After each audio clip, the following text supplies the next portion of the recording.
Out of these three items, which one was marketed towards an adult audience and user? It's one of these.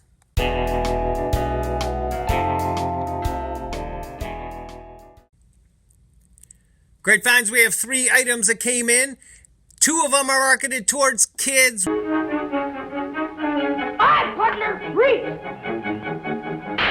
One's marketed towards an adult to use in trapping. Which one could it be? Well, the first one that's obviously marketed towards kids is a tiny little cap gun. This is a Pam Pam gun.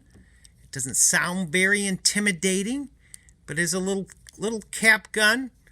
There's no cartridge here. You'd put the caps in here, pull that back, make a tiny noise. It's when kids were allowed to have just a little bit of gunpowder. Never hurt anyone. I don't know if that's true, but that was the marketing. This is made in Spain. There are some older cap guns that go for more, but this one is just a smaller one. If you can get $10 to $15 for a working one, probably you're doing pretty good. And it's kind of a neat little gun. Now what we have here, this looks like it's in the model of a Colt 45. It is made by Daisy. So as you can probably guess, this is a BB gun. You can see where you load the BBs in here. You pull that back, load the BBs in there. The chamber obviously does not turn. Cock this back. And you, too, with this Daisy, can shoot your eye out. This is actually a model 179. It is modeled after the Colt 45. This came out in 1960. 1960. Why 1960? Because back then cowboys were cool. So they tried to capture that market with this Daisy pistol. Of course, you know about the Red Ryder and the rifles, but this was more of a pistol, so you could go and rob stagecoaches, be Jesse James or catch Jesse James, whoever you may want to be that day. And plus, you could probably take out a few windows with the BBs. This wasn't very powerful.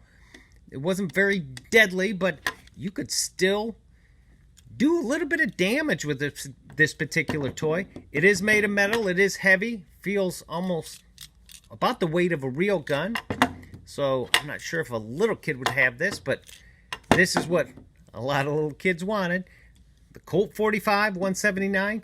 Now, this particular item, this can go from 50 to 75 bucks.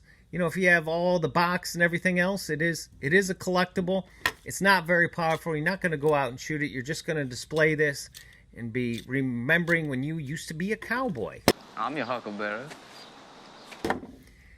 Now, you probably didn't guess that this was marketed towards the adult audience. What is this? Well, you hold it right here. The rubber bands are missing, or the bands. This is a Slingshot. It's made of plastic. It is by the Victor.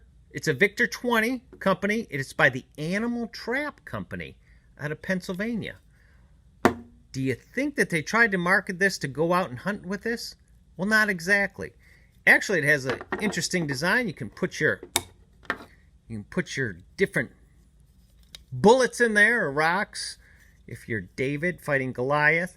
In this Slingshot, this was marketed because for in town, if you had trapped an animal and you didn't want to, the best way to dispose of them was probably with one of these.